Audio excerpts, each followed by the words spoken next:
రామానుజదయా పాత్రం జ్ఞానవైరాగ్యభూషణం శ్రీమద్వేంకటనాథార్యం వందే వేదాంతదేశికం.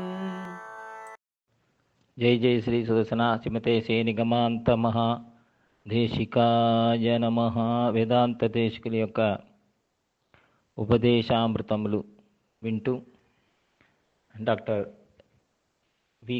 Doctor Kannan గారు, former pro vice chancellor, Hyderabad central university, యజ్ఞం స్వామి యొక్క తమిళ ఉపన్యాసం యొక్క అనువాదము 49వ ఉపన్యాసము.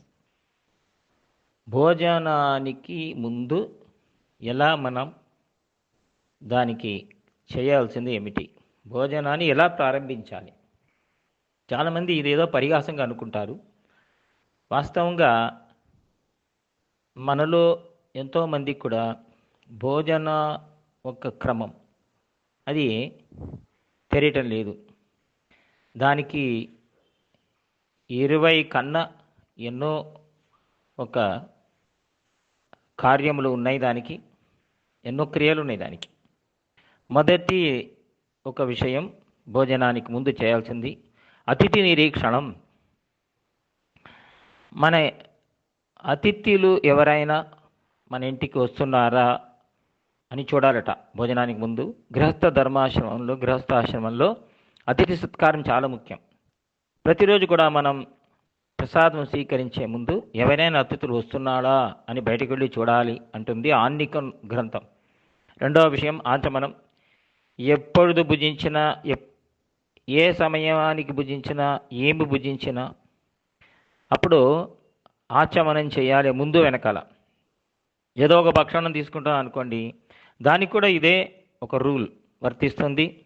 వేదాంత దేశిని ఒక శ్లోకం అంటుంది, మామిడి పండు, మరి తాంబూలం, చెరుకు, పెరుమాళ్ళ తీర్థం, దీనికి 5కు మాత్రమే ఆచమనం అవసరం లేదు, కానీ మిగతా అన్నీ కూడా ముందు వెనకాల ఆచమనం ఉన్నదండి.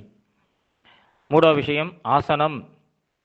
బ్రాహ్మణుని యొక్క శరీరం భూమిలో పడకూడదు అనే వచనం ఉన్నది. కావున ఏదో ఒక కట్టతో చేసిన ఒక పీఠమో లేదా మడి వస్త్రమో లేదా దర్భాసనమో వేసుకోవాలి ఆసనం, దానిపైన కూర్చొని భుజించాలి. నాలుగోది స్థలశుద్ధి చాలా ముఖ్యం. ఈ స్థలశుద్ధిలో అంటే మనం ఆకులు వేసే ముందు ఆ చోటుని నీటితో చల్లి శుద్ధి చేయడం.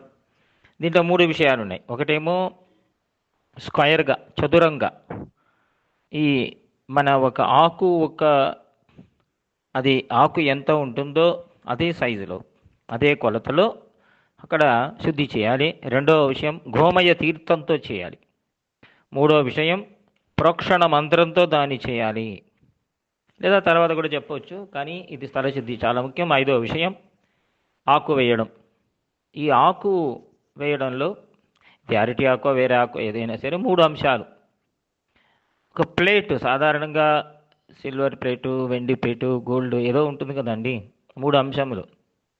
ఒకటేమో దానికి మనం ఒక ప్లేటు పెట్టుకుంటే ఒక్కరు ఒక ప్లేటులో మిగతా వాళ్ళు భుజించకూడదు.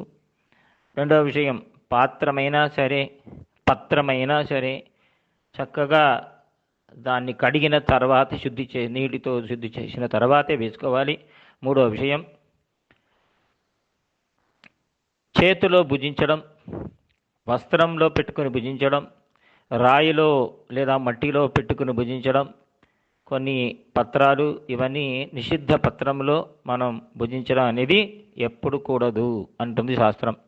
6వ విషయం 5 అవయవాలు తడిగా ఉండాలి, అంటే అది వెట్టుగా ఉండాలి. 2 చేతులు, 2 కాళ్ళు, నోరు అంటుంది మనుస్మృతి. భుజించడానికి ముందే మనం చేసిన కూర్చున్న తర్వాత ఒకవేళ ఎండిపోతే మరీ తడిగా చేసుకోవాలి అంటుంది శాస్త్రం. 7వ విషయం కూర్చోవడం. నిలచి, నడచి ఇవన్నీ చేయాల్సింది. ఆ సమయంలో భుజించడం అనేది కేవలం పెరుమాళ్ళ తీర్థం, తులసి మాత్రమే. వేరే ఏ వస్తువైనా కూడా కూర్చొని భుజించాలి. నిలుస్తూ నడుస్తూ చేయకూడదు. అయితే ఒక పీఠంలో కూర్చుంటే వుడన్ ప్లాంక్ ఒక్క కాలైనా భూమిలో స్పర్శ ఉండాలి. సుఖాసనంలో కూర్చోవచ్చు, లేదా కుక్కుటాసనం మన ఆచరణ చేస్తాం కదండి, అలా కుక్కుట ఆసనంలో మనం కూర్చోవచ్చు. తూర్పు లేదా పడమర, పూర్వ దిక్కు లేదా పశ్చిమ దిక్కులో కూర్చొని భుజించవచ్చు, లేదా సూర్యుడు ఉండే దిశ, లేదా మన ఇంట్లో పెరుమాళ్ళు ఉన్నారనుకోండి వారికి అభిముఖంగా కూర్చొని మనం భుజించవచ్చు. 8వ విషయం ఉత్తరీయం. ఉత్తరీయం ఎల్లప్పుడూ కూడా మన కటి ప్రదేశంలో కంపల్సరీ ఉండాలి. గృహస్థుడు కచ్చం లేకుండా, కచ్చం పంచకచ్చం ఉత్తరీయంతోనే భుజించాలి. ఉత్తరీయం లేకుండా ఒకే వస్త్రంలో భుజించడం మహాపాపం. ఈ ఉత్తరీయాన్ని, పై వస్త్రాన్ని కప్పుకొని భుజించడం కూడా పాపమే. ఇవన్నీ భుజించడానికి ముందు మనం చేయాల్సిన ఒక ప్రయత్నాలు, చేయాల్సిన విధులు. తర్వాత కూర్చున్న తర్వాత, ఆసనంలో కూర్చున్న తర్వాత భుజించడానికి ముందు మనం చేయాల్సిన కార్యములు ఏమిటి? మొదటి అన్నశుద్ధి. ప్రసాదాన్ని అంటే అన్నాన్ని మనకు ఆకులో వేసే ముందు పండ్లు, భగవంతుడి నైవేద్యం చేయబడిన ఉప్పు లేని వస్తువులు మాత్రం మనం దాంట్లో ఆకులో వేయవచ్చును. పెరుమాళ్లకు ఆరగింపు చేసిన నైవేద్యం చేసిన ప్రసాదమే ఉండాలి. తర్వాత అన్నప్రసాదం, తర్వాత నెయ్యి.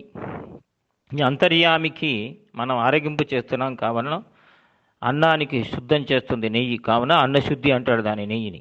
2వ విషయం ప్రోక్షణం. 3 వ్యాకృతి మంత్రములు ఉచ్చరిస్తూ ధ్యానిస్తూ భగవంతుని కొద్దిగా తీర్థాన్ని ఆ అన్నం పైన ప్రోక్షించటం, దీన్ని ప్రోక్షణం. భోజన సమయంలో 3 సారి ప్రోక్షణ ఉంటుందండి. ఒకటేమో తలశుద్ధి చేసే సమయంలో ఈ వ్యాకృతి మంత్రంలో చెప్తూ తలశుద్ధి, తర్వాత ఈ అన్నానికి శుద్ధి, తర్వాత పరిశేషణలో కూడా మొదటి భాగం ఈ వ్యాహృతి మంత్రాలు వస్తాయి. 3వ విషయం వందనం. మన ఆకులో వేసిన అన్నాన్ని చూసి చేతులారా ఒక అంజలి హస్తంతో అస్మాకం నిత్యమస్తు ఏతత్ అని ప్రార్థించాలి అంటుంది ఆన్నికం. 4వ విషయం అంతర్యామి నివేదనం. మన హృదయంలో ఉండే పరమాత్మకు ప్రసాదాన్ని నైవేద్యం చేయాలి. అష్టాక్షర మంత్రమే నివేదన మంత్రం. ఇంతకు ముందే సాలగ్రామ ఆరాధనలో నైవేద్యం చేసిన ప్రసాదమే ఇప్పుడు అంతర్యామికి మనం నైవేద్యం చేస్తున్నాం. 5వ విషయం పరిచ్ఛేషణం. ఈ నీళ్లతో చుట్టడం ఈ ఆకుని, అన్నం వేసిన ఆకుని వ్యాహృతిత్రయ మంత్రం ఉచ్చరిస్తూ దీన్ని ప్రదక్షిణంగా ఆ తీర్థంతో ప్రదక్షిణంగా వేయడం. తర్వాత వేరే ఒక మంత్రంతో ఈ భోజన కాలంలో దానికి వేరే ఒక మంత్రంలో కూడా ప్రోక్షణ ఉంటుంది. ఆ సమయంలో 4 పదాలకు పైన ఏ మంత్రము లేదు. భోజన సమయంలో చిన్న చిన్న మంత్రములే. అయితే ఈ దినంలో ఒక మంత్రం, రాత్రి భోజనం ప్రాతకాలంలో ఒక మంత్రం, రాత్రి భోజనానికి కూడా వేరే పరిచ్ఛేషణ మంత్రాలు ఉంటాయి.